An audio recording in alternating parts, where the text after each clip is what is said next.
My family called the police on my PTSD and told them I was dangerous. Then special forces showed up and arrested them instead. That's not karma.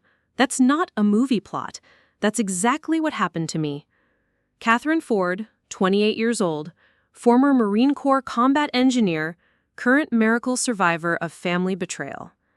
When the Millbrook Police Department patrol cars pulled into the driveway of my childhood home on Sycamore Street that cold February morning, I was sitting in my old bedroom, still wearing yesterday's clothes, trying to breathe through another panic attack.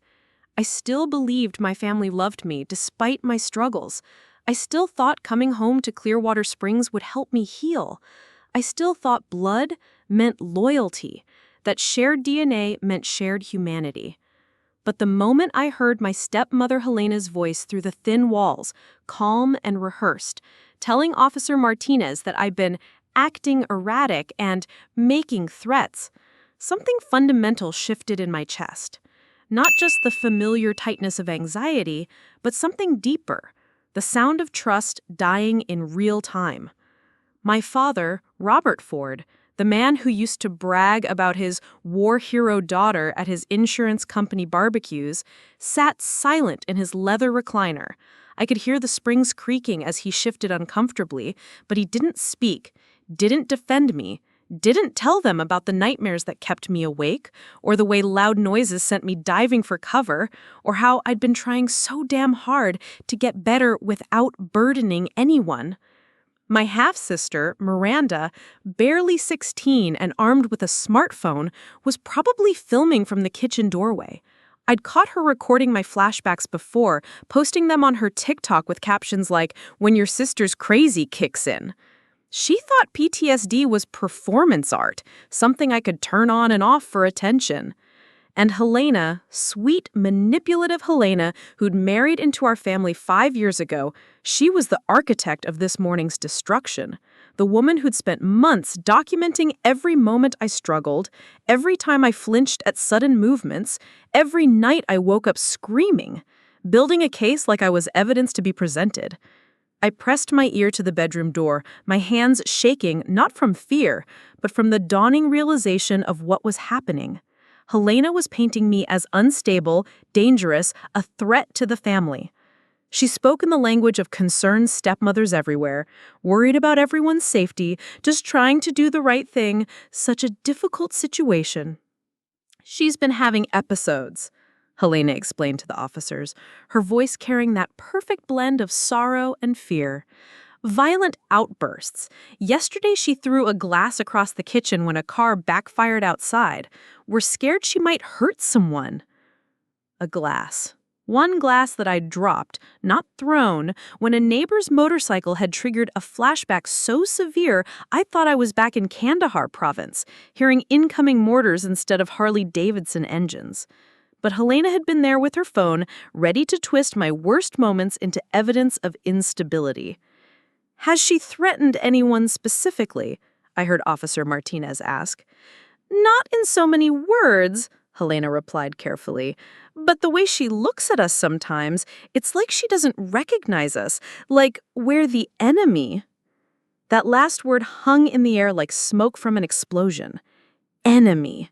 She'd turned my trauma symptoms into proof of hostility, my hypervigilance into evidence of malice. Every coping mechanism my therapist at the VA had taught me was being reframed as a warning sign. My father finally spoke, his voice barely audible through the door. "We just don't know what to do anymore. We love her, but..." But. That tiny word carrying the weight of abandonment. "We love you, but you're too broken. We love you, but you're too much work. We love you, but we've decided you're expendable." I slumped against the door, my military training warring with my emotional devastation. Part of me wanted to march downstairs and present the facts: 2 tours of duty, an honorable discharge, 6 months of therapy, medications I took religiously, support group meetings I never missed. I was working on myself. I was getting better. But another part of me, the part that had learned to read situations quickly in combat zones, recognized this for what it was: an ambush. They hadn't called the police because they were afraid of me. They'd called because they were tired of me. Tired of accommodating my healing process, tired of walking on eggshells, tired of having a reminder of war and trauma in their comfortable suburban bubble. Helena had been planning this for weeks, maybe months. The documentation, the careful word choices, the timing, all of it designed to remove me from their lives with official sanction. They weren't getting help from me. They were getting rid of me. I heard steps on the stairs and knew this was it. Officer Martinez and his partner were coming to collect the dangerous veteran, the unstable daughter, the inconvenient truth about what war does to people. I straightened my shoulders, muscle memory from boot camp overriding my emotional chaos. Whatever happened next, I would face it with the dignity they were trying to strip from me. But what I didn't know, what none of us knew, was that this morning's betrayal was about to become something else entirely. Because sometimes the universe has a sense of justice that operates outside family dynamics and small-town politics. Sometimes the very system you think is working against you reveals that it's been watching all along. Tell me, what would you do if the people who were supposed to protect you turned you into their enemy? Because what happened next changed everything I thought I knew about loyalty, justice, and who really has your back when the world falls apart. The knock on my bedroom door came at exactly 9:47 a.m. I know because I was staring at the digital clock on my nightstand, counting seconds like I used to count the intervals between mortar rounds. Officer Martinez's voice was professional, but not unkind when he called through the door. "Ma'am, we'd like to speak with you. Can you come out, please?"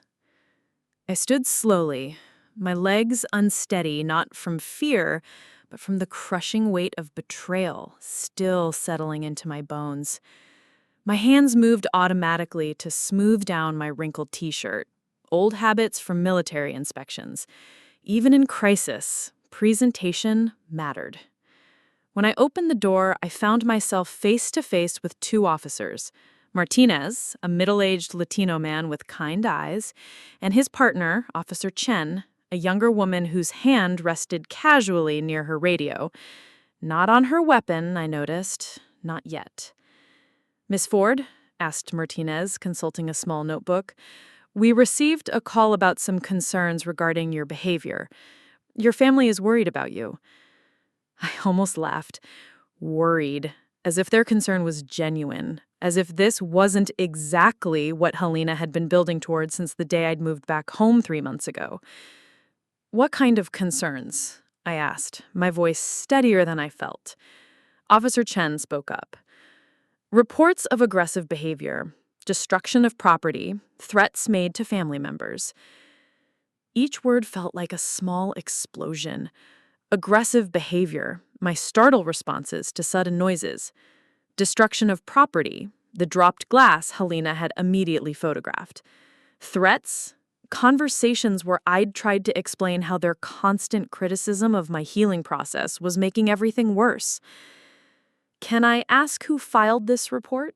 I said, though I already knew. "Your stepmother, Helena Ford, called this morning.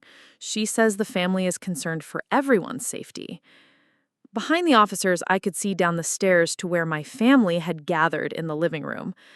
Helena sat on the couch, her phone in her lap, probably ready to record whatever happened next. My father stood by the window, his back turned to the staircase, unwilling to watch his daughter's humiliation firsthand. Miranda lurked in the kitchen doorway with her own phone already recording, eyes bright with the excitement of drama. "She also mentioned," Martinez continued, glancing at his notes, "that you've been having what she called episodes related to your military service. We want to make sure you're getting the help you need." The help I need? The irony was suffocating. I was getting help. Therapy twice a week at the VA hospital in Riverside County, medication management, support groups with other veterans who understood what it felt like to come home to a world that suddenly felt foreign and hostile. What I wasn't getting was support from my own family. "Officers," I said carefully. "I served 2 tours in Afghanistan. I have PTSD, which I'm actively treating. I've never threatened anyone in this house. I've never been violent toward anyone in this house. What you're responding to are symptoms of a recognized medical condition." Officer Chen's expressions softened slightly, and I caught them exchanging a glance with Martinez. They'd clearly dealt with veteran mental health calls before. "Can you tell us about the incident yesterday, the broken glass?" I took a breath, choosing my words carefully. "A motorcycle backfired outside. The sound triggered a flashback. I was holding a water glass, and I dropped it when I hit the floor. My stepmother took photos of the broken glass and told my family I'd thrown it in anger." It was the truth, but I could see how thin it sounded, how easy it would be to frame my explanation as the desperate lies of someone trying to cover up violent behavior. "Ma'am," said Officer Chen gently, "your family seems genuinely concerned. They mentioned you've been isolating, that you've made comments about feeling like everyone's against you." Because they are. And I immediately regretted how that sounded. Paranoid, unstable, exactly what Helena wanted them to hear. The officers exchanged another look, and I felt the situation slipping away from me. This was how it happened, how families got rid of inconvenient relatives with mental health issues. A few strategic phone calls, some carefully documented incidents, and suddenly the system was removing the problem for them. "We'd like you to come downstairs and talk with your family. Work this out together." I wanted to explain that there was no working it out, that Helena had been systematically undermining my recovery since the day I'd moved back home, turning every symptom into evidence against me. I wanted to tell them about the ways she deliberately triggered my hypervigilance by slamming doors and moving objects in my peripheral vision, about the way she'd forgotten to mention my therapy appointments when scheduling family events, then used my absence as proof that I was withdrawing and antisocial. But explaining would sound like excuses, like blame shifting, like exactly what an unstable person would say when confronted with their behavior. As we walked downstairs, I noticed something that made my blood run cold. Through the front window, I could see Mrs. Patterson from next door standing in her yard, phone in hand, clearly recording everything.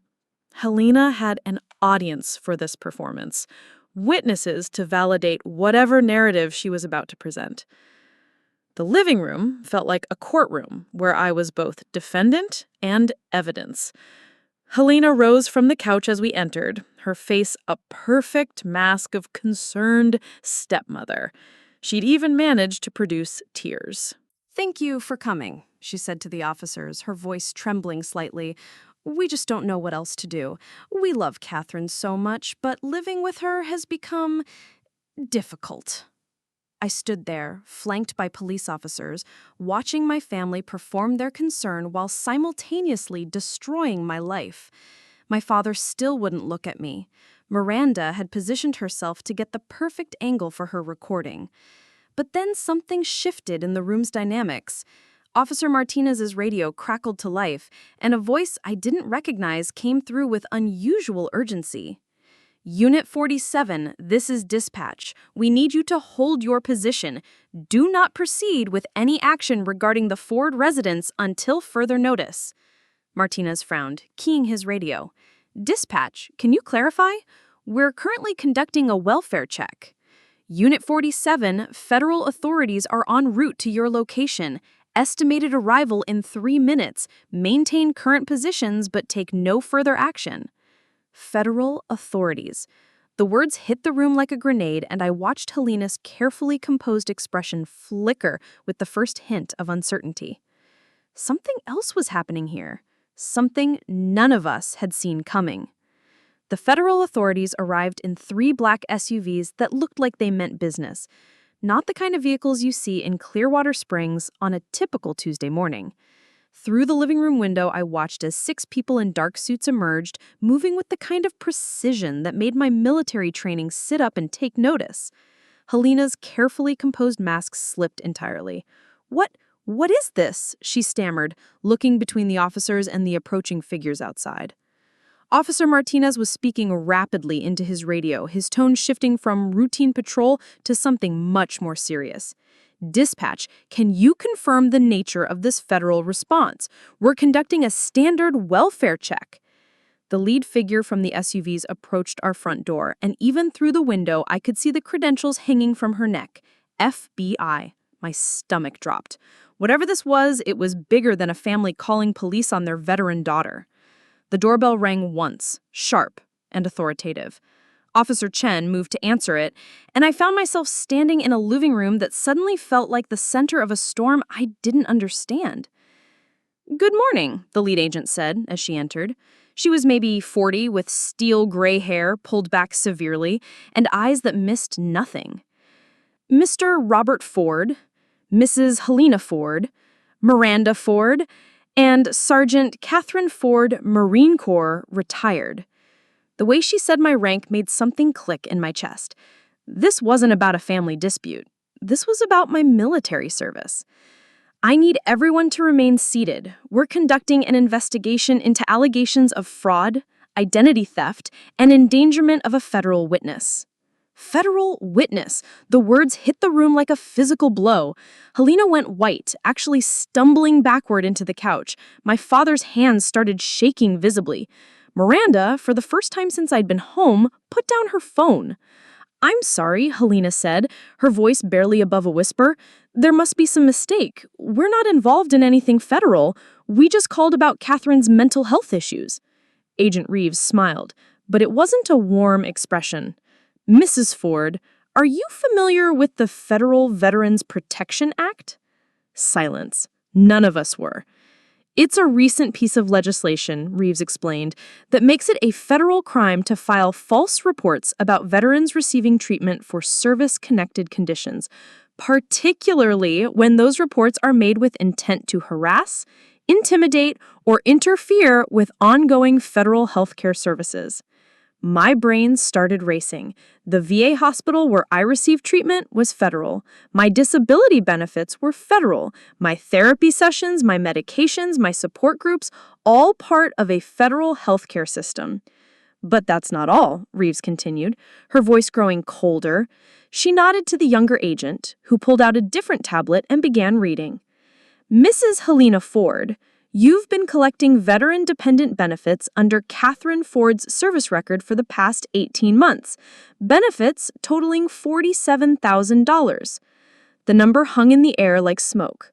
Helena's face went from white to gray. "That's impossible," my father said, but his voice cracked. "Exactly," Agent Reeves said, "which is why it's fraud. Mrs. Ford has been using falsified marriage documents claiming to be Kathryn's spouse, not her stepmother. She's been collecting benefits intended for veterans' spouses while simultaneously filing complaints with local authorities about Kathryn's mental health.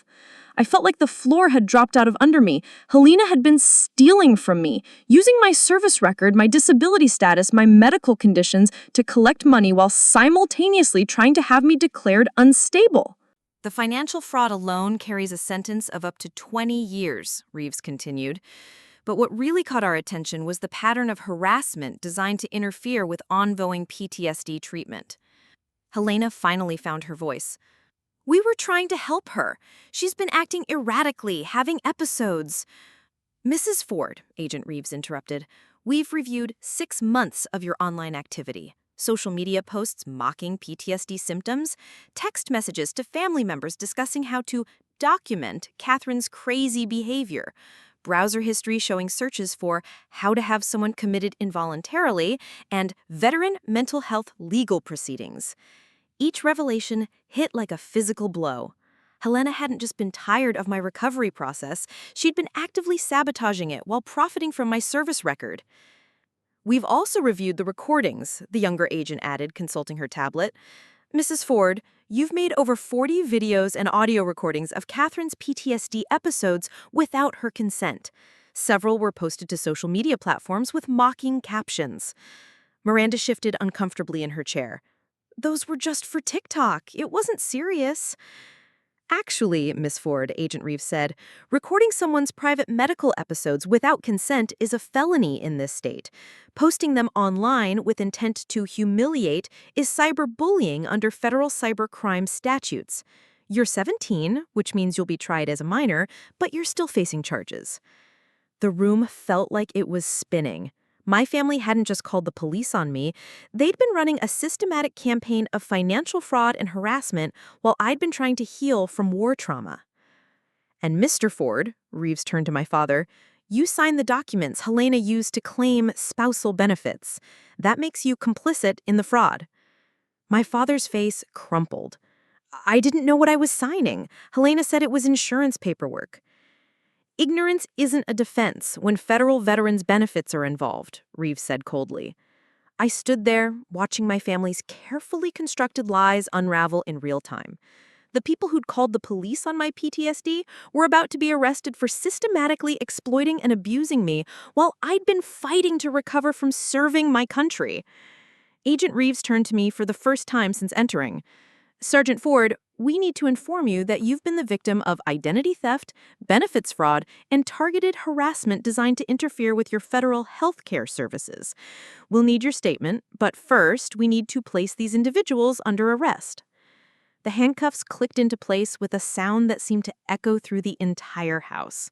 Helena's was first, Agent Reeves personally securing them behind her back while reciting Miranda rights in a voice devoid of emotion. Her legs gave out completely, and she would have collapsed if the tall agent hadn't caught her arm.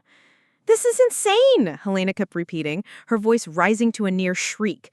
We're the victims here. She's the one who's unstable. She's the one who needs help. But her protest sounded hollow now, desperate, like someone grasping for a narrative that had already crumbled around her feet. The evidence was spread across Agent Reeves' tablet like an autopsy of deception. Bank records, falsified documents, recorded conversations, months of calculated abuse disguised as family concern. My father stood frozen as the younger agent approached him with a second set of handcuffs. Robert Ford, the man who'd once driven 8 hours to attend my graduation from Marine Corps boot camp, who'd kept a photo of me in my dress blues on his office desk for years. Now he couldn't even look at me as they read him his rights for a conspiracy to commit federal fraud. Dad, I said quietly, the word feeling strange in my mouth. Did you know about the benefits fraud? He finally met my eyes, and what I saw there wasn't malice or greed. It was cowardice. Pure, simple cowardice. I thought, he started, then stopped. Helena said you were getting too much money from the government anyway, that it wasn't fair after everything we'd done for you. She said we deserved something too. The casual cruelty of it hit me like a physical blow. They'd seen my disability benefits, compensation for the nightmares, the hypervigilance, the way loud noises sent me diving for cover, and decided they deserved a cut? Like my trauma was a family resource to be divided up? Miranda's arrest was almost anticlimactic. She'd gone completely silent, her phone confiscated, staring at her handcuffed parents like she couldn't quite process what was happening. The agent handling her was gentler because of her age, but the charges were still serious. Cyberbullying, invasion of privacy, and harassment of a disabled veteran. The TikTok videos alone constitute a federal hate crime under the Veterans Protection Act, Agent Reeves explained to me as my family was being processed. Your sister posted footage of your PTSD episodes with captions like, "When your war hero sister loses it," and "Military Madness Monday." She had over 50,000 followers watching your private medical moments. 50,000 strangers had watched me at my most vulnerable, turned my trauma into entertainment for teenagers, scrolling through social media. The violation felt deeper than anything I'd experienced in combat zones. As they led my family toward the front door, I found myself standing alone in the living room that had been the stage for this morning's betrayal. The same room that Helena had performed her concerned stepmother act just an hour earlier was now a crime scene, being photographed and documented by federal agents. Agent Reeves approached me with a gentleness that seemed at odds with the steel I'd seen her display with my family. Sergeant Ford, I need you to understand something. This investigation has been ongoing for 3 months. We've been watching your family financial activity since Helena first applied for spousal benefits using forged documents. 3 months. The entire time I'd been living here, trying to heal, the FBI had been building a case against my family for exploiting my service record. How? I asked. How did you even know to look? Your therapist at the VA, Reeves explained. Dr. Sarah Kimmel. She became concerned when you mentioned that family stress was interfering with your recovery, but also that you weren't aware of any benefits your family might be receiving. She filed a report with VA fraud investigators as a precaution. Dr. Kimmel, the soft-spoken woman who'd spent months helping me process my war experiences, who'd been teaching me grounding techniques and coping strategies. She'd been protecting me in ways I never knew I needed protection. When VA fraud investigators looked into your benefits history, they found the false spousal claims immediately. That triggered the FBI investigation because of the amounts involved and the fact that it was ongoing while you were receiving active treatment. I sank into my father's leather recliner, the same chair where he'd sat in cowardly silence while Helena directed police to my room. The irony wasn't lost on me. I was finally safe in the seat where he'd refused to protect me. The harassment campaign made everything worse, Reeves continued, settling into Helena's spot on the couch. Social media posts, deliberate triggering of your symptoms, attempts to have you declared mentally incompetent. It painted a clear picture of a family systematically abusing a veteran while profiting from her service. Through the front window, I could see neighbors gathering on the street, phones out, recording everything. Mrs. Patterson was probably getting the footage of a lifetime. By evening, the whole town would know that the Ford family had been arrested by the FBI for defrauding their veteran daughter. What happens now? I asked. For them, federal court appearances, likely plea negotiations. The evidence is overwhelming. Financial records, digital communications, video evidence of harassment. Helena's looking at 20 years minimum. Your father and sister will probably get lighter sentences if they cooperate. And for me? Agent Reeves smiled, and this time it reached her eyes. You're a victim, not a suspect. You'll need to give detailed statements about the harassment, testify if the case goes to trial. But Sergeant Ford, you're also a survivor. What your family did to you while you were recovering from service-connected trauma, it's unconscionable. I thought about Helena's performance this morning, the way she had manipulated every symptom of my PTSD into evidence of instability. The months of documented episodes she'd been building not to help me get treatment, but to support her narrative that I was dangerous and incompetent. They almost had me convinced I was the problem, that my recovery was taking too long, that I was being unreasonable about needing space and quiet and understanding. Gaslighting a trauma survivor is particularly cruel, Reeves said. Your family weaponized your symptoms against you while simultaneously profiting from the disability those symptoms represent. It's a special kind of betrayal. Outside, I watched the last of the black SUVs disappear down Sycamore Street, taking my family to federal holding facilities. The house felt impossibly quiet without Helena's constant commentary, Miranda's phone camera clicking, my father's uncomfortable throat clearing whenever emotions ran too high. For the first time in months, I was alone in a space without anyone monitoring my behavior for signs of instability. No one waiting for me to have a flashback so they could document it. No one calculating how my trauma symptoms could be converted into cash or social media content.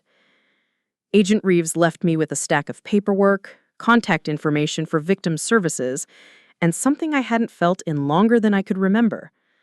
Validation that I wasn't crazy, wasn't overreacting, wasn't asking for too much when I'd asked my family to support my healing instead of exploiting my pain. My phone buzzed against the side table. Dr. Kimmel's name appeared on the screen, and I realized Agent Reeves must have contacted her about the arrests. Kathryn, her voice was warm even through the phone speaker. I heard what happened today. How are you holding up? I don't know, I answered honestly. I keep waiting to feel relief, but mostly I just feel empty. That's completely normal, she said. You've just learned that people you trusted were systematically betraying you while you were trying to heal. The cognitive dissonance alone is traumatic. I closed my eyes, letting her clinical explanation wash over me. It helped to have words for what I was feeling, even if the words couldn't fix it. "Dr. Kimmel," I said slowly. She was quiet for a moment. "I became concerned about 6 weeks into our sessions. You kept mentioning family stress, but the specifics didn't add up. Your symptoms were getting worse at home, but better in controlled environments. That's usually a sign of ongoing trauma rather than historical PTSD. 6 weeks. She'd been protecting me for months while I'd been drowning in my family's deception, thinking I was the problem. The benefits fraud came to light when I filed a routine report asking about family resources for your treatment. The VA flagged Helena's spousal claims immediately. There was no record of you being married, but someone was collecting benefits as your spouse. I laughed, but it came out hollow. She was stealing from me while calling me crazy. Taking money meant to help me recover while actively sabotaging my recovery. It's called financial abuse, Dr. Kimmel said gently, often combined with psychological abuse. What your family did, documenting your symptoms to use against you while profiting from those same symptoms, it's a textbook case of exploitation. After we hung up, I forced myself to walk through the house room by room, seeing it clearly for the first time. In Helena's office, I found printed copies of my VA medical records. Somehow she'd gained access to confidential information about my treatment. There were Excel spreadsheets tracking my episodes, complete with dates, times, and detailed descriptions of my PTSD symptoms, evidence she'd been building for months. Miranda's room yielded even worse discoveries. Her laptop was still open, showing a TikTok account I'd never seen before. At Military Meltdowns, had 127,000 followers and was entirely dedicated to videos of me having flashbacks, panic attacks, and nightmares. The comments were brutal. Strangers laughing at my trauma, making jokes about broken soldiers and military madness. One video posted just 3 days ago showed me diving under the kitchen table when a garbage truck's hydraulic brakes had triggered a flashback. The caption read, "When you're trying to eat breakfast but your sister thinks she's still in Afghanistan." Hashtag PTSD, hashtag military family, hashtag crazy relatives. It had 2.3 million views. I sat on Miranda's bed, scrolling through months of content that turned my most vulnerable moments into entertainment.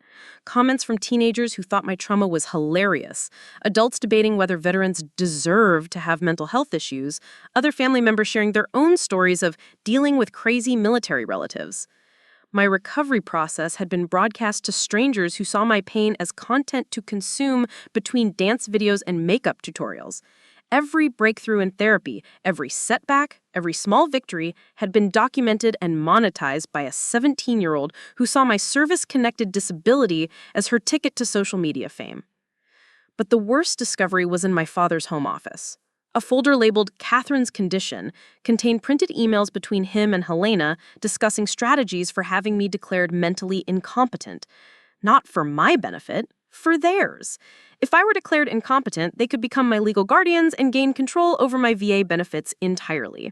"She's getting better too fast," Helena had written in one email. "The therapy is working and soon she won't qualify for full disability payments. We need to document more severe episodes before she stabilizes." My father's response, "Maybe we can find ways to make the episodes worse. Stress triggers them, right?"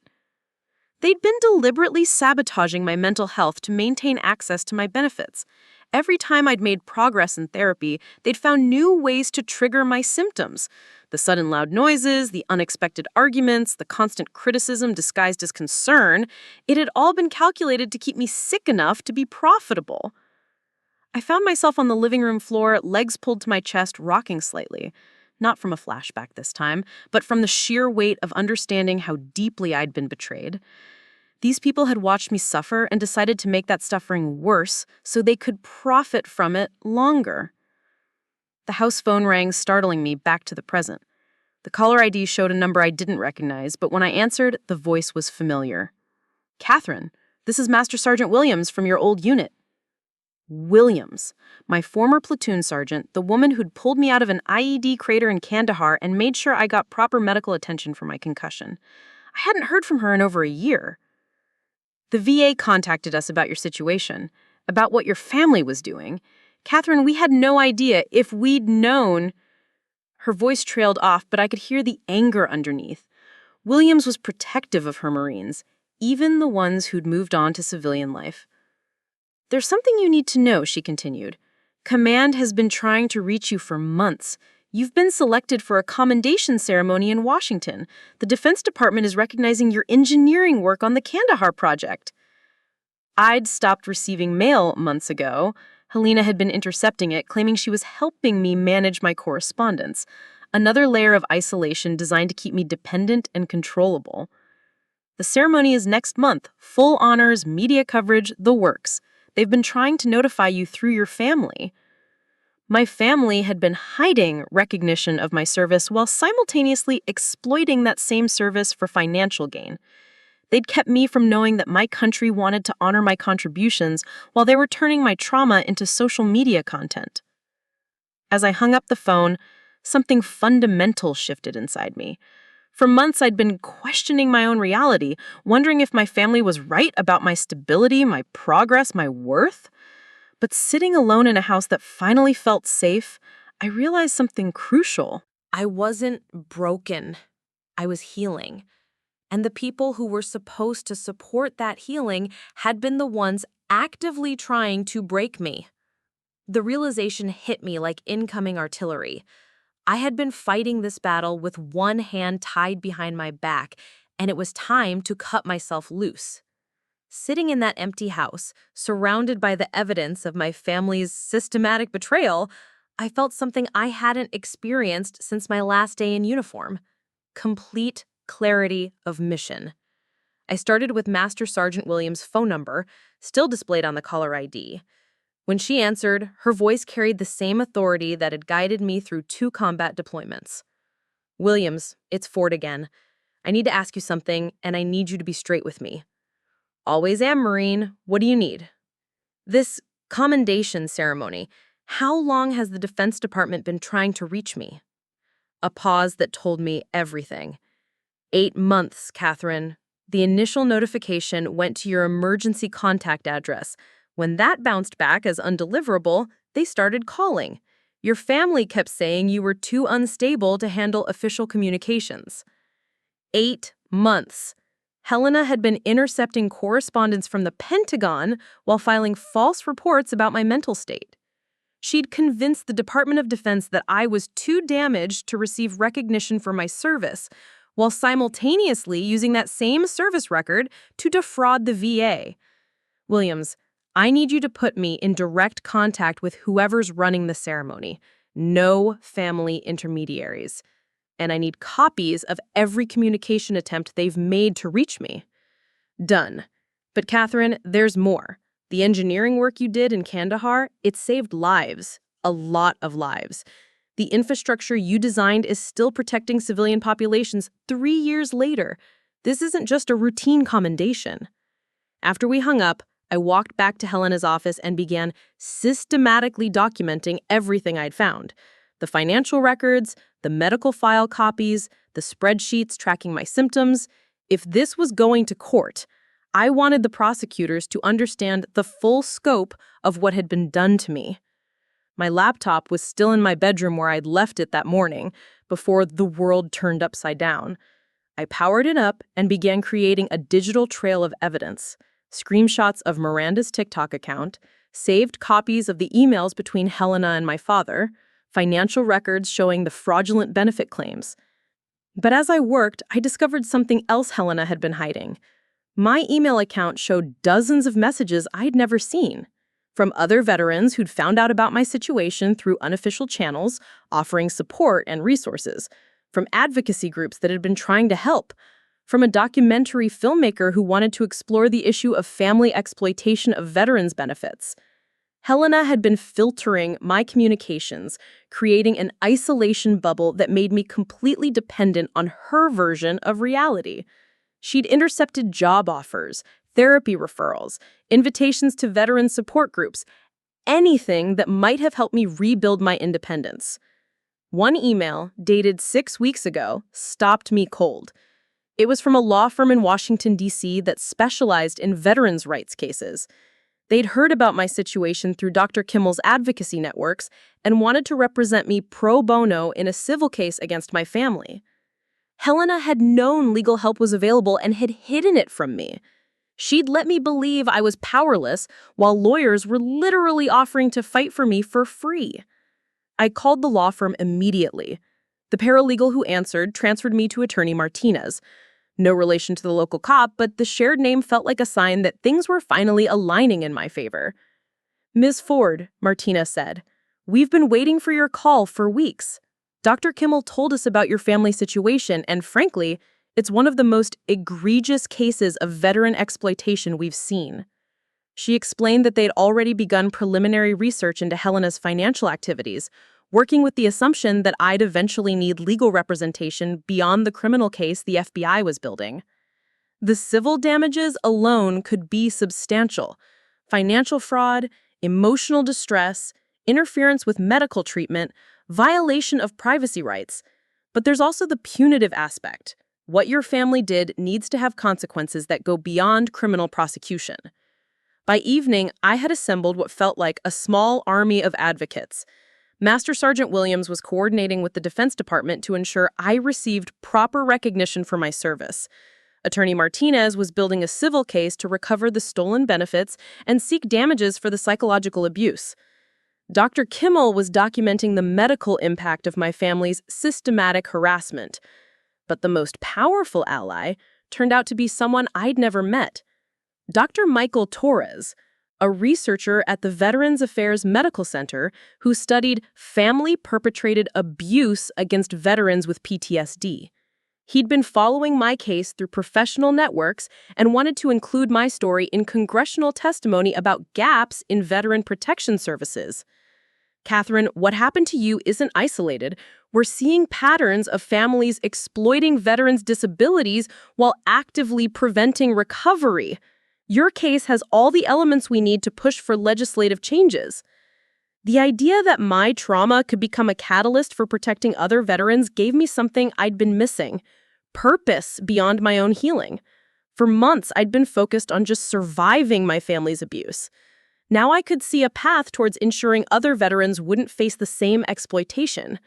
That night, alone in the house that had been my prison, I made a list of everything I wanted to accomplish. Testify in the criminal case against my family, making sure they faced full consequences for their actions. Pursue civil litigation to recover every dollar they'd stolen, and establish legal precedent for family exploitation cases. Work with Dr. Torres to push for stronger federal protections for veterans receiving treatment. Attend the Pentagon Commendation Ceremony, not just as recognition for my past service, but as a symbol of my current fight. But first, I needed to get out of this house.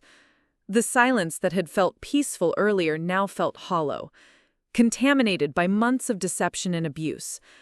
I needed to be somewhere that felt clean, somewhere I could think clearly without the ghosts of my family's betrayal lurking in every room. I called the one person who'd never asked anything from me except to heal at my own pace. "Dr. Kimmel, it's Kathryn. I need to ask a favor." "Of course. What do you need?" "I can't stay in this house tonight. Being here feels like sleeping in a crime scene. Do you know anywhere safe I could go, just temporarily, while I figure out my next steps?" "Actually," she said, "I've been hoping you'd ask. There's a residential facility about an hour from you, Riverside Veterans Recovery Center. It's not a hospital, more like a transitional housing community for veterans working through trauma recovery. I've already spoken with their director about your situation. A clean place, filled with people who understood what it meant to come home from war and find that the real battle was just beginning. People who wouldn't see my symptoms as entertainment or my benefits as their inheritance. The best part," Dr. Kimmel continued, "is that several residents there have been following your case through veteran advocacy networks. You'd be walking into a community that already supports you." I packed a single bag, leaving behind everything that belonged to the life Helena had constructed around my trauma. Tomorrow, I would start rebuilding from a place of strength instead of survival. The drive to Riverside Veterans Recovery Center took me through rolling hills that looked nothing like the suburban wasteland of Clearwater Springs.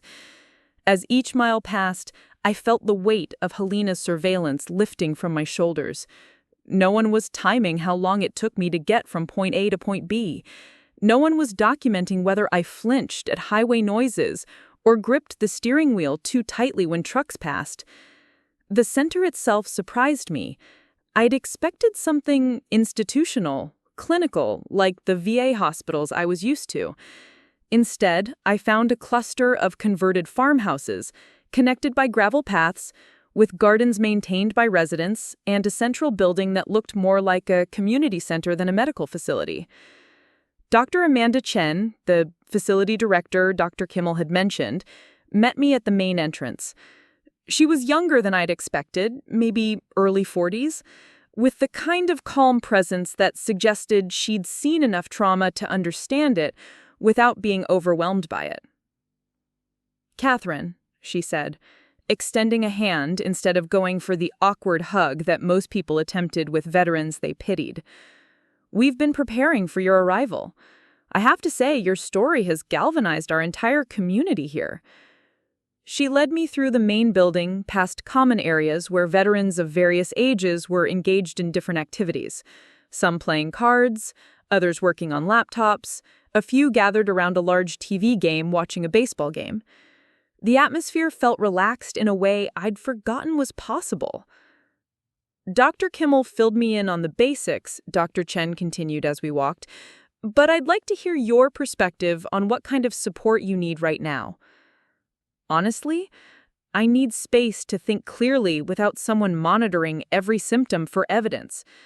I need to prepare for testimony without family members trying to sabotage my credibility. And I need to be around people who understand that PTSD recovery isn't linear."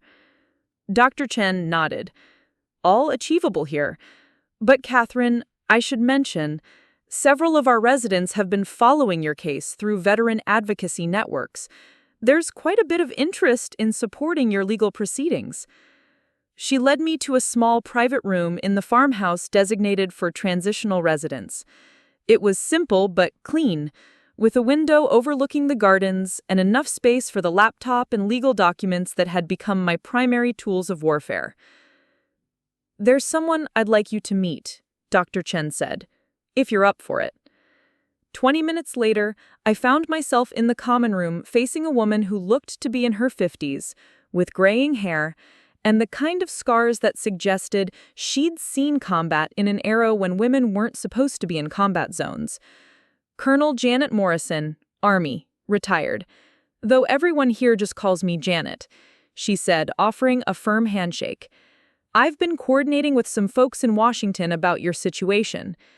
Janet settled into the chair across from me with the easy confidence of someone accustomed to command. Dr. Kimmel reached out to our veteran advocacy network about 6 weeks ago. Since then, we've been building resources for your legal case.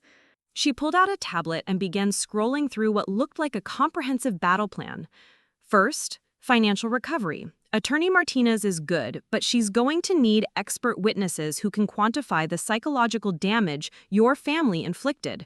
We've identified 3 specialists in veteran family abuse who were willing to testify pro bono. The efficiency was overwhelming. While I had been drowning in my family's psychological warfare, an entire network of veterans had been assembling resources to fight back. Second, legislative impact. Dr. Torres wasn't exaggerating about congressional interest. Senator Patricia Walsh's office has been looking for a case study to push through the Enhanced Veterans Protection Act. Your situation hits every point they need to demonstrate why current laws are insufficient. Janet swiped to another screen showing what appeared to be a timeline of congressional activities. The timing works perfectly. Your family's criminal trial will likely conclude just before the congressional hearings on veteran protection legislation. If you're willing to testify, your case could become the cornerstone of federal law changes. I thought about Helena's spreadsheets tracking my symptoms, Miranda's TikTok empire built on my trauma, my father's emails plotting to keep me sick for financial gain. The idea that their cruelty could become the foundation for protecting other veterans felt like justice on a scale I hadn't imagined possible. What would that mean, practically? I asked. Mandatory federal oversight of veteran benefit claims involving family members, criminal penalties for exploiting veterans' medical information, protected status for veterans receiving PTSD treatment, making harassment during recovery a federal hate crime. A federal hate crime. Helena's campaign of psychological abuse, Miranda's social media exploitation, my father's deliberate triggering of my symptoms, all of it would become serious federal offenses for future cases. But Janet, I said, I'm just one veteran. This feels bigger than my personal situation. Janet's expression softened slightly. Kathryn, that's exactly what makes you the right person for this. You understand that it's not about personal revenge. It's about systemic change. That's what Congress needs to see. She introduced me to two other residents who'd become invested in my case. Marcus Williams, a Navy veteran whose own family had attempted financial exploitation before he'd caught them, had been researching legal precedents for family abuse cases. Sarah Peterson, an Air Force veteran who'd survived military sexual trauma, had been working with Dr. Torres to document the intersection of PTSD recovery and family dysfunction. Your case touches every vulnerability veterans face when they come home, Sarah explained as we gathered around the common room table. Service-connected trauma, family relationships strained by deployment, financial benefits that create perverse incentives, social media culture that turns mental health into entertainment. Marcus pulled out a thick folder of research. We've identified 43 similar cases from the past 5 years. Veterans whose family exploited their disabilities while actively preventing recovery. But none of them had the level of documentation your situation provides. The systematic nature of Helena's abuse, the digital evidence of Miranda's exploitation, the clear paper trail of financial fraud, it created a textbook case that legal experts could point to when arguing for stronger protections.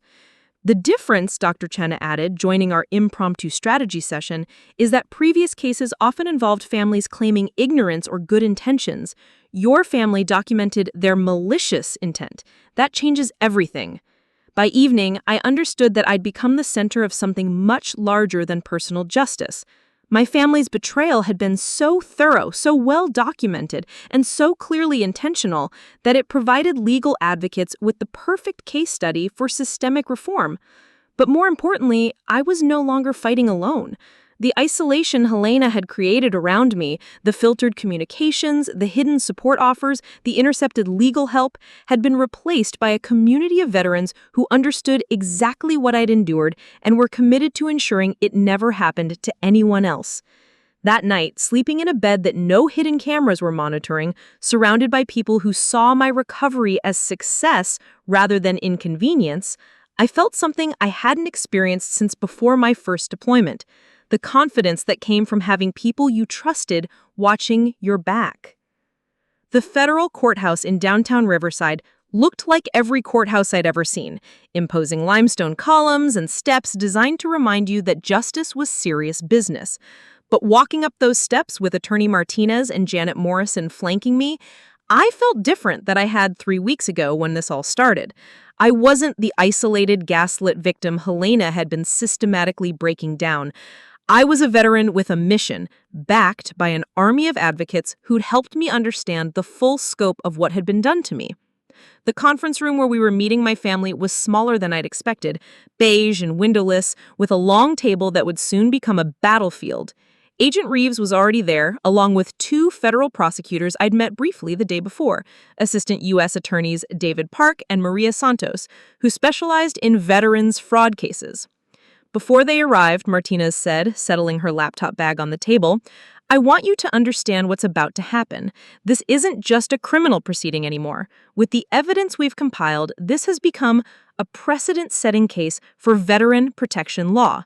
She opened her laptop and pulled up a presentation that Janet's team had helped prepare over the past 3 weeks. What had started as my personal legal case had evolved into a comprehensive documentation of systematic veteran abuse that would be cited in federal legislation. We have financial records going back 18 months, Martinez continued. Digital evidence of deliberate psychological manipulation, medical documentation of how their actions interfered with your PTSD treatment, and testimony from 5 expert witnesses about the long-term impact of family-perpetrated abuse on veteran recovery. The door opened and my family entered under federal marshal escort. Helena looked like she'd aged 10 years in 3 weeks. The orange jumpsuit from County Holding had been replaced with an ill-fitting navy suit, but she couldn't disguise the hollow look of someone whose carefully constructed world had imploded. My father walked behind her, moving like a man heading to his own execution. Miranda, accompanied by a public defender because of her minor status, kept her eyes on the floor. None of them looked at me directly. Helena's gaze swept over me as if I were furniture, something she could acknowledge without really seeing. It was the same dismissive glance she'd perfected during my months of recovery, treating my presence as an inconvenience to be managed rather than a person to be respected. Martinez waited until everyone was seated, then began without preamble.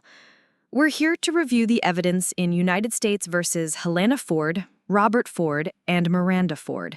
The charges include conspiracy to commit federal fraud, identity theft, interference with federal healthcare services, and cyberstalking of a disabled veteran. She clicked a button, and Helena's forged marriage documents appeared on the wall monitor. The falsified papers that had allowed her to claim spousal benefits while I'd been struggling to afford my therapy copays. Mrs. Ford, these documents claim that you married Kathryn Ford in Nevada in March 2022.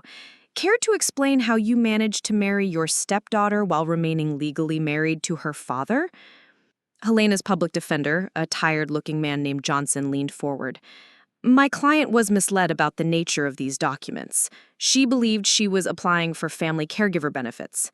Martinez smiled coldly.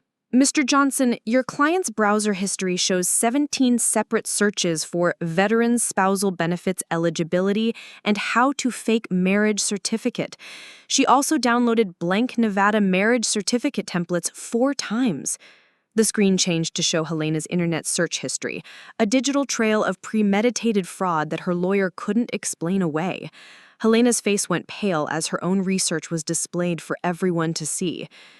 Furthermore, we have text messages between Mrs. Ford and her daughter discussing the financial benefits of keeping Kathryn sick enough to qualify for maximum disability payments. Miranda's public defender stirred uncomfortably as the text conversation appeared on screen. Messages between mother and daughter plotting to trigger my PTSD symptoms whenever my therapy progress threatened to reduce my disability rating. Helena, March 15th. She's getting better too fast. Doctor says she might drop to 70% rating next evaluation. Miranda, March 15th. Want me to post the bathroom panic attack video? That usually makes her worse for a few days. Helena, March 15th. Good idea. Also slam some doors tomorrow morning. She's been sleeping through the night too much. The casual cruelty of it was breathtaking. They'd been treating my mental health like a stock portfolio, manipulating my symptoms to maintain their income stream. Every time I'd made progress in therapy, they'd sabotaged it to protect their financial interests. Agent Reeves pulled out her own tablet. We also have financial records showing that Mrs. Ford used veteran benefit payments to fund personal luxuries while Kathryn was struggling to afford her prescribed medications. The screen filled with bank statements showing Helena's spending patterns. Spa treatments, designer handbags, a weekend trip to Las Vegas, all funded with benefits intended to help me recover from service-connected trauma. In one particularly egregious example, Mrs. Ford spent $1,200 on cosmetic treatments the same week that Kathryn was forced to skip 2 therapy sessions because she couldn't afford the copays. I remembered that week clearly. I'd been making real progress in EMDR therapy, finally processing some of the combat trauma that had been haunting me. But when the VA changed their copay structure, I couldn't afford the sessions. Helena had offered to help with the money, then conveniently forgotten while she was getting Botox injections paid with my disability benefits.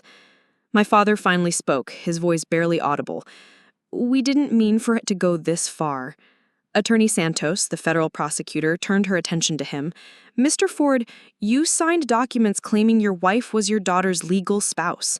You participated in phone calls to the VA claiming Kathryn was too mentally unstable to manage her own benefits.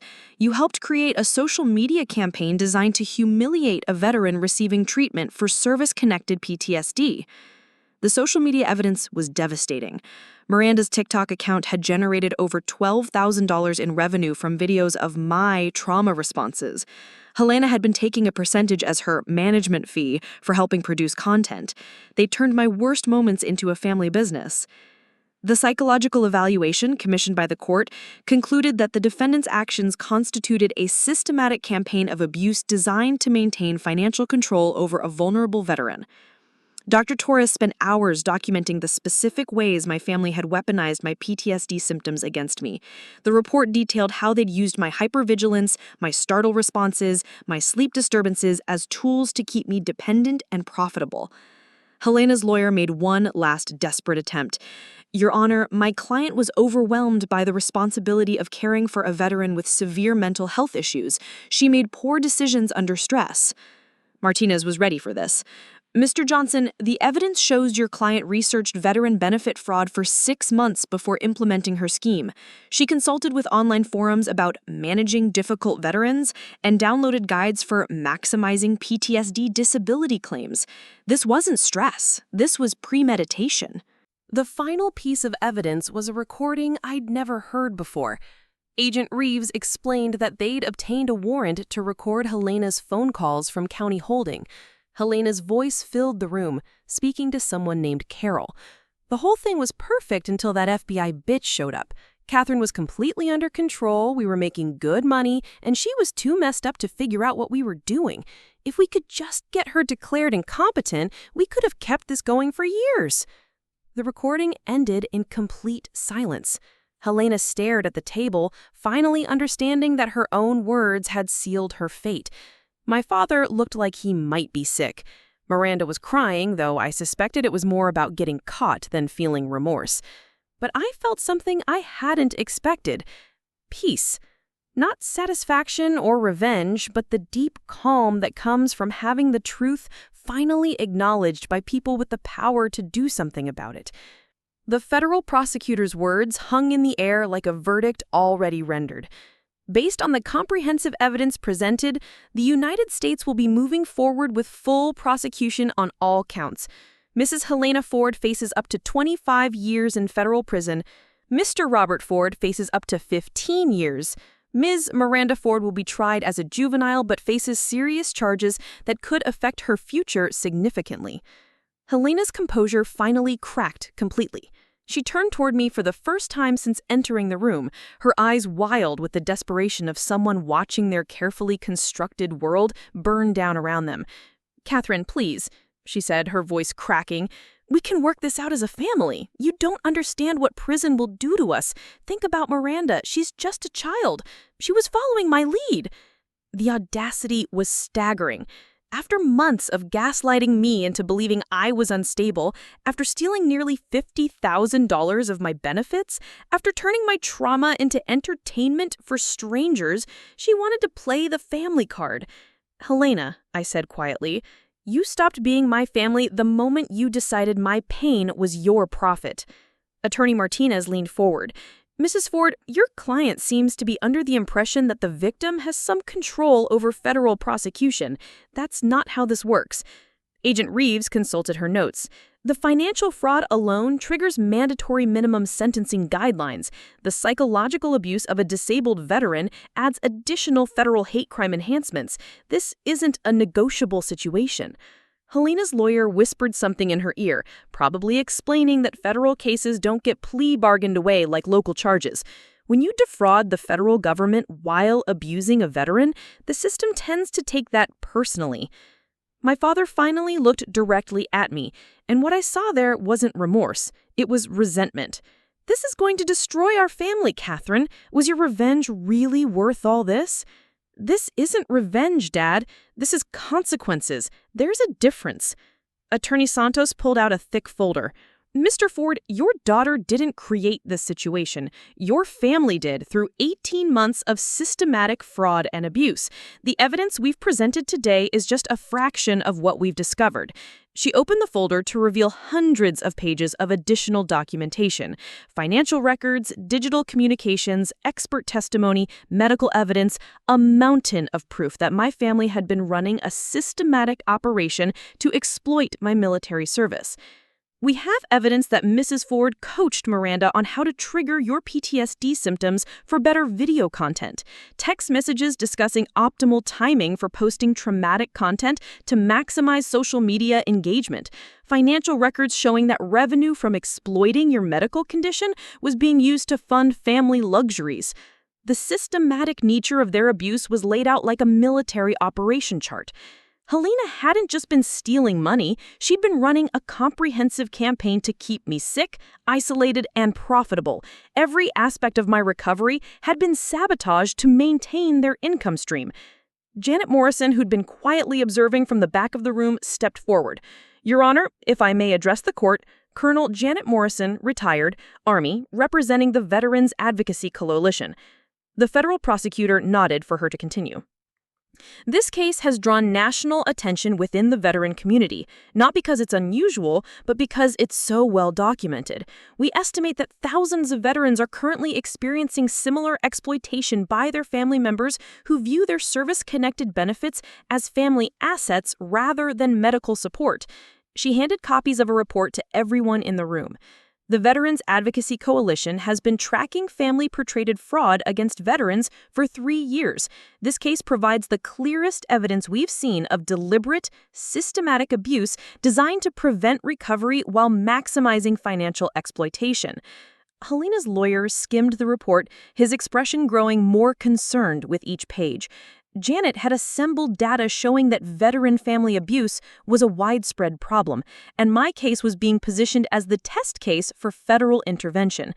Furthermore, Janet continued, Sergeant Ford's case has been selected for inclusion in upcoming congressional testimony regarding the Enhanced Veterans Protection Act. Her story will be used to demonstrate why current federal protections are inadequate. Miranda looked up sharply. What does that mean?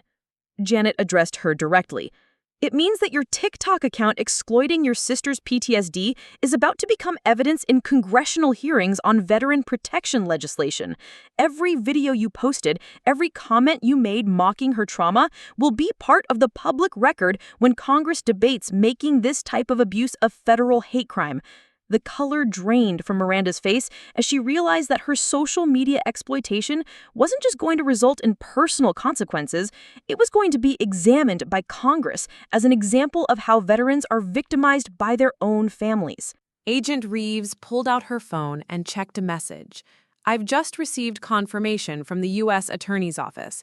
The grand jury has returned indictments on all charges. Mrs. Ford, Mr. Ford, Miss Ford, you'll be formally arraigned next week. Helena's lawyer looked defeated.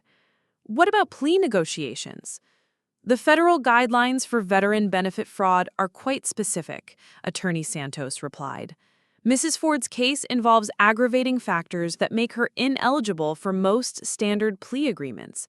The systematic nature of the abuse, the duration of the fraud, and the vulnerable victim status all trigger enhanced penalties. Martinez opened her laptop and displayed a timeline of my family's activities. The evidence shows 18 months of premeditated fraud, combined with a deliberate campaign to prevent the victim's medical recovery. This isn't a case of poor judgment or family stress. It's organized crime against a disabled veteran. My father tried one more time. Kathryn, surely you don't want to see your sister go to prison? She's just 17. I looked at Miranda, remembering the gleeful expression she'd worn while filming my panic attacks, the cruel captions she'd written to accompany videos of my worst moments. Miranda made her choices when she decided my trauma was her entertainment. Age doesn't excuse cruelty. Dr. Chen, who'd been quietly documenting the proceedings for her research, spoke up. If I may add a clinical perspective, the psychological damage inflicted on Sergeant Ford extends far beyond the financial fraud. The defendants created a hostile environment that actively prevented her recovery from service-connected trauma. In clinical terms, they were systematically re-traumatizing a combat veteran for profit. The room fell silent as everyone absorbed the full scope of what had been done. This wasn't just about money or family dysfunction. It was about people who'd taken a combat veteran's worst experiences and turned them into a source of entertainment and income. Agent Reeves closed her files and said, "The federal marshals will be transporting the defendants back to holding pending arraignment. Sergeant Ford, we'll need you available for the trial proceedings, but you're free to continue your recovery without further interference."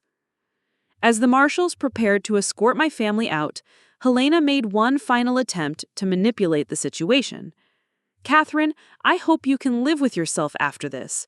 We tried to help you, and this is how you repay us." I stood up slowly, feeling the weight of months of gaslighting finally lifting from my shoulders. "Helena, you documented your own crimes. You recorded yourself discussing how to keep me sick for profit. You turned my medical condition into your business model. I didn't destroy your family. You did, the moment you decided my pain was your opportunity." The federal marshals led them away, and for the first time in 18 months, I was in a room where everyone believed me, supported me, and was actively working to ensure that what happened to me would never happen to another veteran. The sentencing hearing took place on a crisp October morning, exactly 6 months after that first FBI raid that had changed everything. I walked into the federal courthouse wearing my dress blue uniform, the same one I'd worn for my promotion ceremony 3 years ago, before Kandahar, before the IEDs, before I'd learned that coming home could be more dangerous than staying in a war zone. Master Sergeant Williams had suggested the uniform. She'd said, "You're not just representing yourself today, you're representing every veteran who's been exploited by the people who were supposed to love them." The courthouse was packed. Janet Morrison had organized a delegation of veterans from across the country, men and women who'd driven hundreds of miles to witness what many were calling a landmark case in veteran protection law. Dr. Torres sat with a congressional aide who was taking notes for upcoming legislative hearings. Even Mrs. Patterson, my former neighbor from Clearwater Springs, had made the trip, though she looked uncomfortable surrounded by the formal gravity of federal proceedings.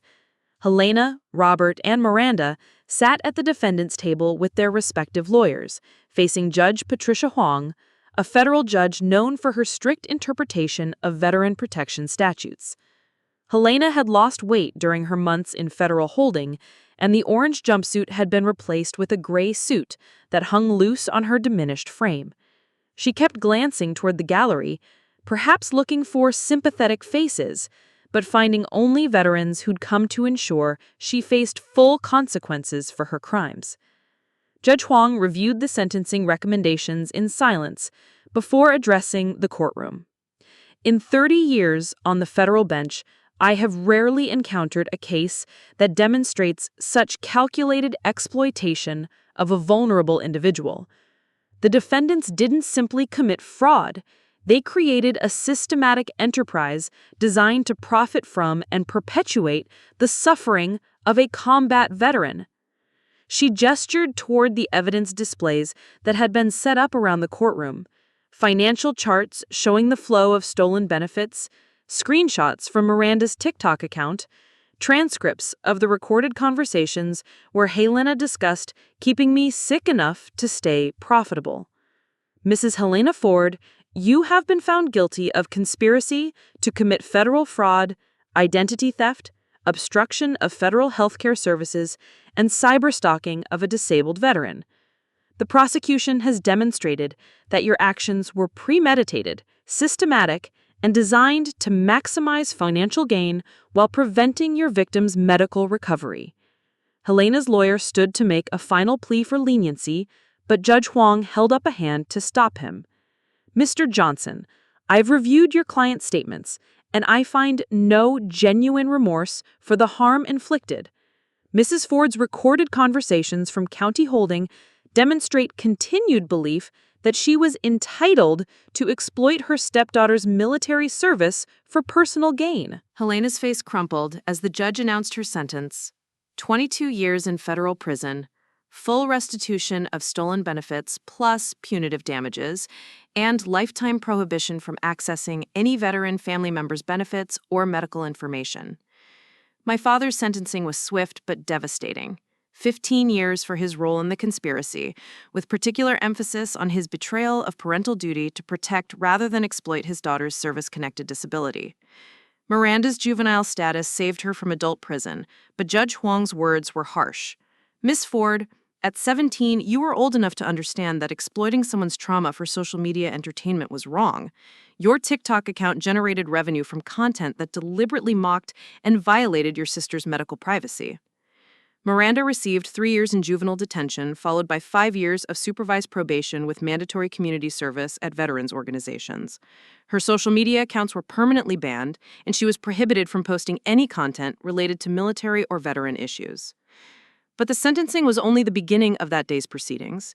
After the formal penalties were announced, Judge Huang addressed the broader implications of the case. This court recognizes that the Ford case has drawn national attention and congressional interest, she said.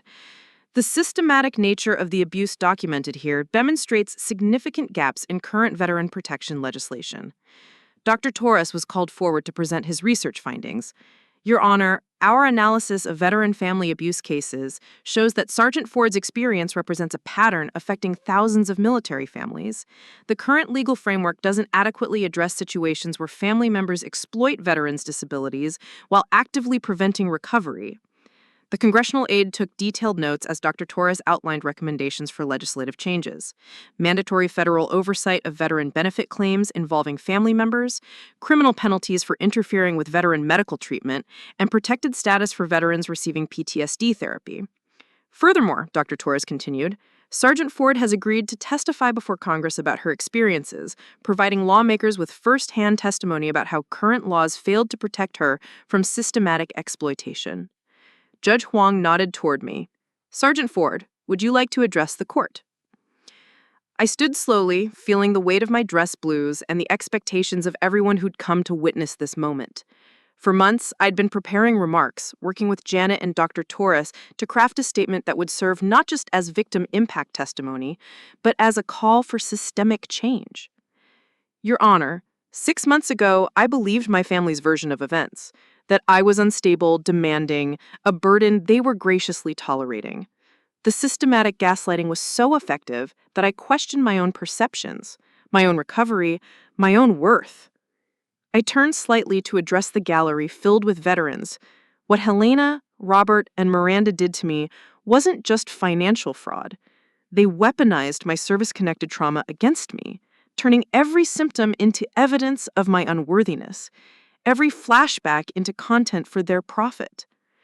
Helena shifted uncomfortably in her seat, finally forced to hear the impact of her actions without being able to interrupt or redirect. But this case isn't just about my family.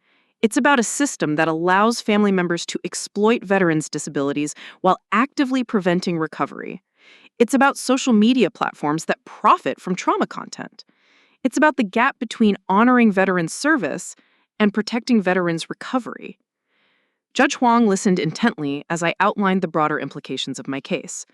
The evidence presented here shows how easily families can manipulate veteran benefit systems, interfere with medical treatment, and exploit service-connected disabilities for personal gain.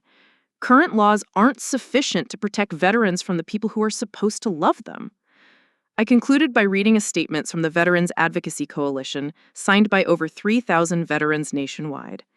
We support comprehensive federal legislation to protect veterans from family exploitation, ensure privacy of military medical records, and establish criminal penalties for interference with veteran healthcare services. After court adjourned, I stood on the courthouse steps surrounded by veterans who'd become more than advocates. They'd become the family I'd needed when my biological family had failed me. Janet Morrison presented me with a flag that had been signed by every veteran who'd contributed to my legal defense fund. Dr. Torres handed me a letter from Senator Walsh's office, officially requesting my testimony for congressional hearings on veteran protection legislation. As I drove back to Riverside Veterans Recovery Center that evening to California, I realized something fundamental had shifted. For the first time since returning from Afghanistan, I felt like I was moving towards something positive rather than just surviving something terrible. My family's betrayal had been transformed into a catalyst for protecting other veterans, their exploitation into evidence for systemic change. The congressional hearing room in the Russell Senate office building was nothing like the sterile courtrooms where I'd spent the past several months. Massive windows let in natural light that caught the gold trim on the senators' nameplates, and the raised dais where the Senate Veterans Affairs Committee sat made the whole space feel more like a theater than a government proceeding. I sat at the witness table with Dr. Torres on my left and Janet Morrison on my right, facing a semicircle of senators who would determine whether my family's systematic abuse would become the foundation for new federal protections. Behind us, the gallery was packed with veterans, advocates, and journalists who'd been following what the media had dubbed the Ford case since the FBI arrests 8 months ago. Senator Patricia Walsh, the committee chair, called the hearing to order with a gravity that made my military training straighten my spine automatically. Today, we examine S-2847, the Enhanced Veterans Protection Act, legislation designed to address systemic gaps in current veteran safeguards. Our lead witness is Sergeant Kathryn Ford, whose case has provided compelling evidence of how families can exploit and abuse veterans while current laws offer insufficient protection. The formal introduction felt surreal. 9 months ago, I'd been sitting in my childhood bedroom, convinced by Helena's gaslighting that I was the problem in our family dynamic. Now I was about to address the United States Senate about how my family's documented abuse represented a national security issue affecting thousands of veterans. Sergeant Ford, Senator Walsh continued, please tell this committee, in your own words, how your family exploited your military service and interfered with your medical recovery. I leaned toward the microphone, my voice steady despite the weight of the moment. Senators, my stepmother, Helena Ford, systematically stole nearly $50,000 in veteran benefits while simultaneously sabotaging my PTSD treatment. She documented my trauma symptoms not to help me recover, but to maintain evidence that I was too disabled to manage my own affairs. The committee members took notes as I described Helena's spreadsheets, tracking my episodes, her forged marriage documents to claim spousal benefits, the way she'd intercepted communications from the Pentagon, the VA, and legal advocates who'd tried to help me. But the financial fraud was only part of the abuse, I continued. Helena coordinated with my half-sister Miranda to film my trauma responses for social media content. They turned my worst moments, panic attacks, flashbacks, nightmares, into entertainment that generated revenue while publicly humiliating me. Senator James Crawford, a Republican from Texas, leaned forward. Sergeant Ford, help us understand the timeline. How long was this abuse occurring before federal authorities intervened? Senator, the financial fraud began 18 months before my arrest, but the psychological manipulation started much earlier. Helena spent years positioning herself as my concerned caregiver while systematically isolating me from support systems and sabotaging my recovery efforts. I pulled out a timeline that Dr. Torres had helped me prepare, showing the progression from subtle manipulation to outright exploitation. When I moved home after my discharge, Helena immediately began documenting my PTSD symptoms. She presented this as helpful family support, but the evidence showed she was building a case to have me declared mentally incompetent so she could control my benefits entirely.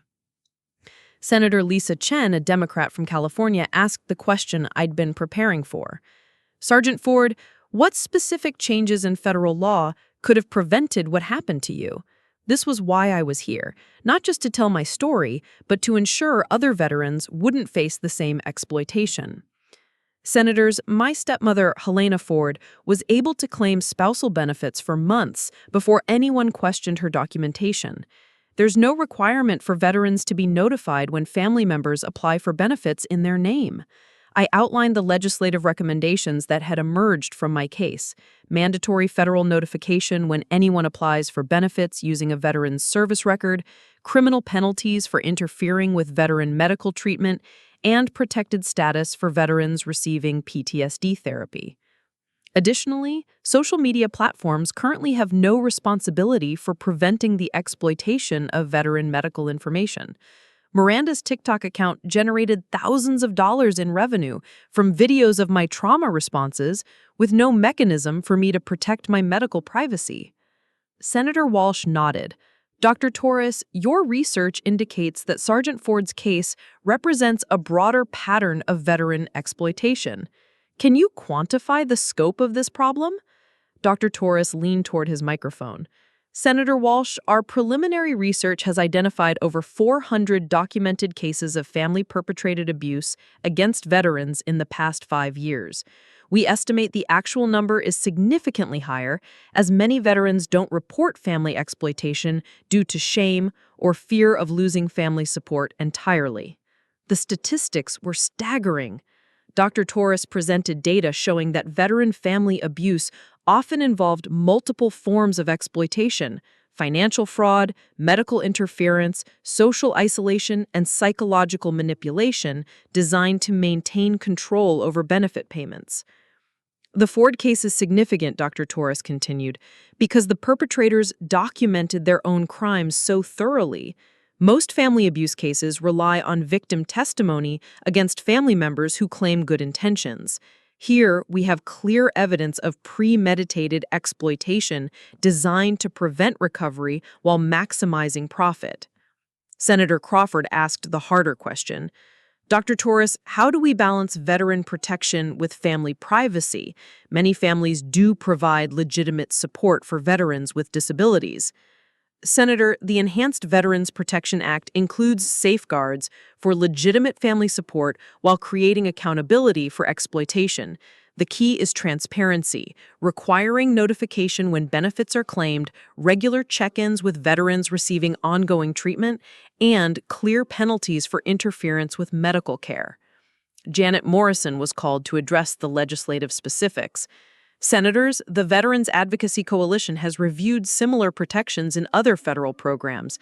The mechanisms exist. We simply need to extend them to veteran benefits and add specific protections for veterans receiving PTSD treatment. The hearing continued for 3 hours, with senators questioning every aspect of my case and the proposed legislation. Senator Walsh asked me to describe the ongoing impact of my family's abuse, and I found myself explaining something I hadn't fully understood until that moment. Senator, the psychological impact of family betrayal during PTSD recovery is profound. Combat trauma is difficult enough to process, but when the people who are supposed to support your healing actively sabotage it for profit, it creates a secondary trauma that's often harder to overcome than the original military experience. As the hearing concluded, Senator Walsh made a commitment that felt like victory. Sergeant Ford, your courage in coming forward has provided this committee with the evidence we need to move forward with comprehensive veteran protection legislation. Your family's documented abuse will not be in vain if it prevents similar exploitation of other veterans. Walking out of the Senate building that afternoon, surrounded by advocates who'd become my chosen family, I felt something I hadn't experienced since my last day in uniform: the satisfaction of completing a mission that mattered.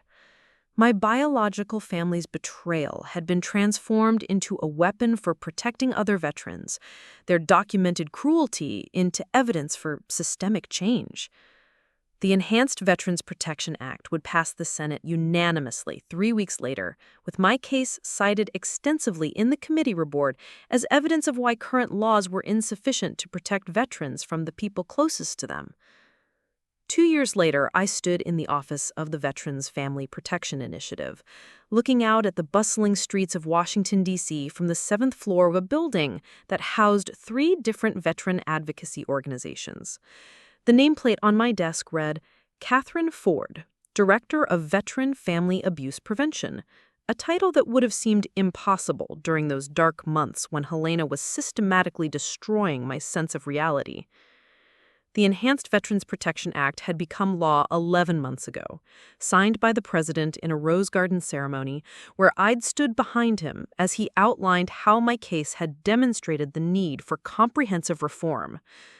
Since then, my phone hadn't stopped ringing with calls from veterans across the country who'd discovered that their families were exploiting their service records, interfering with their medical care, or systematically abusing them while claiming to provide support. This morning's call was typical.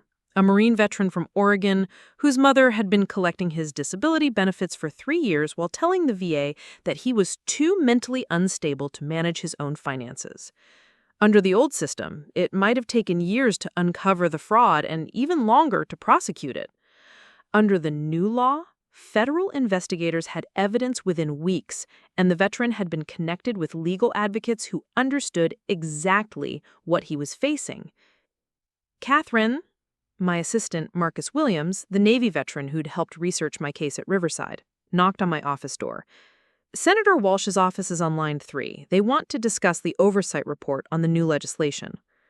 The implementation of the Enhanced Veterans Protection Act had exceeded every expectation. In its first year, federal investigators had identified over 800 cases of family-perpetrated fraud against veterans, recovered nearly $12 million in stolen benefits, and prosecuted 93 cases of systematic abuse. More importantly, the mandatory notification system had prevented countless new cases by requiring veterans to be informed whenever family members applied for benefits in their name. Kathryn, my assistant, Marcus Williams, the Navy veteran who'd helped research my case at Riverside, knocked on my office door. Senator Walsh's office is on line 3. They want to discuss the oversight report on the new legislation. Kathryn, it's Patricia. Senator Walsh's voice was warm over the phone. I wanted you to hear this directly from me before it hits the news.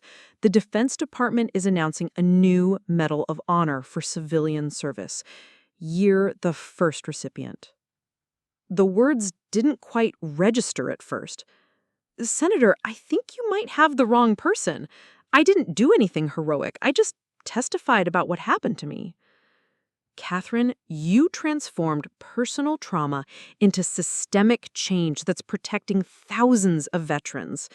The legislation that bears your case as its foundation has prevented more veteran exploitation in 1 year than the previous decade of advocacy combined. That's heroism of the highest order. After we hung up, I walked to the wall where I had hung photos from the past 2 years.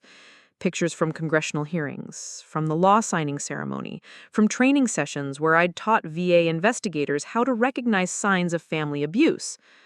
But the photo that meant the most showed the graduation ceremony at Riverside Veterans Recovery Center, where I'd completed my transition from victim to advocate.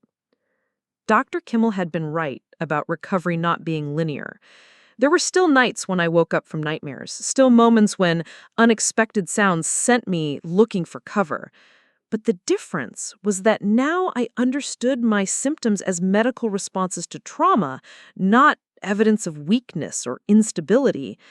The gaslighting that Helena had perfected, convincing me that my recovery was taking too long, that I was asking for too much, that I was the problem, had been replaced by a community of veterans who understood that healing happens on your own timeline. The knock on my door interrupted my reflection. Dr. Torres entered with his usual stack of research papers and the kind of excited expression that meant he'd discovered something significant. Kathryn, we've been analyzing the data from the new legislation's first year, and the results are remarkable. Family-perpetrated fraud cases are down 68% from previous years. But more importantly, veterans who've been identified as abuse victims are showing significantly better recovery outcomes when they're connected with appropriate resources. He handed me a comprehensive report that would be presented to Congress next month. The Enhanced Veterans Protection Act hadn't just addressed fraud. It had created a systematic approach to identifying and supporting veterans who were being exploited by the people closest to them. The most interesting finding, Dr. Torres continued, is that early intervention in family abuse cases dramatically improves PTSD treatment outcomes.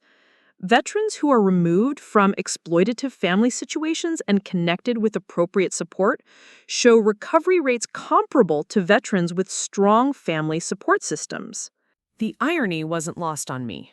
Helena's systematic sabotage of my recovery had been so well documented that it had provided researchers with a clear model of how family dysfunction interferes with veteran mental health. Her spreadsheets tracking my symptoms, her emails discussing how to keep me sick, her coordinated campaign to prevent my healing, all of it had become evidence for how family support systems could be weaponized against veterans. My phone buzzed with a text from Janet Morrison, who now served as Deputy Director of the Veterans Advocacy Coalition. Turn on C-SPAN. They're reading Helena's sentencing transcript into the congressional record as an example of why the legislation was necessary. I pulled up the live stream on my computer and watched Senator Crawford read excerpts from Helena's recorded conversations about keeping me sick enough to stay profitable. Her own words preserved in federal court records were being used to demonstrate to Congress why veteran protection laws needed to address not just external threats, but exploitation by family members who viewed military service as a source of personal income. Helena was currently serving her 22-year sentence at a federal facility in Pennsylvania. According to the latest reports from her case manager, she continued to maintain that she'd been trying to help me, that her actions had been misunderstood. The complete lack of remorse had actually strengthened the case for harsh sentencing guidelines in future family abuse cases. Miranda had been released from juvenile detention 6 months ago and was completing her community service requirement at a veterans homeless shelter in Texas.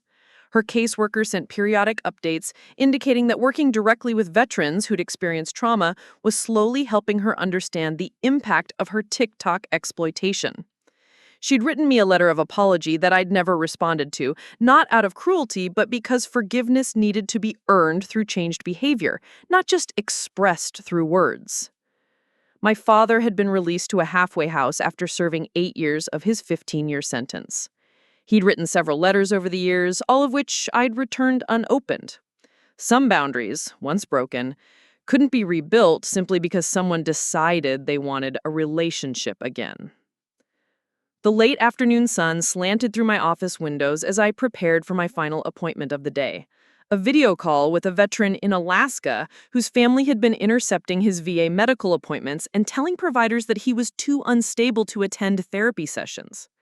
Under the new law, interference with veteran medical care was a federal crime, and the family was facing serious charges.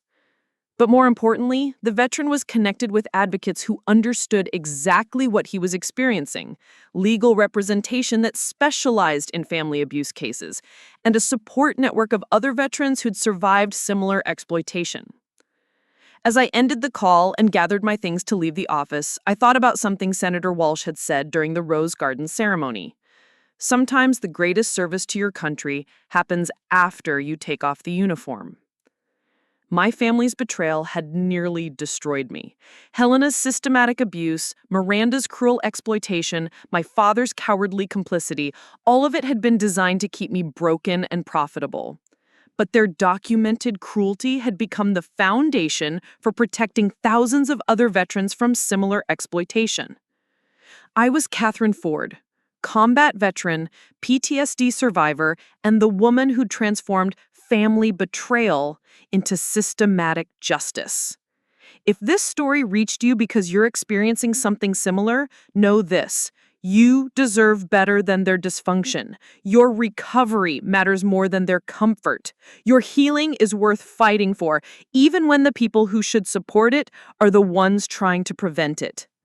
The Enhanced Veteran Protection Act exists because sometimes the people who claim to love you most are the ones who represent the greatest threat to your recovery.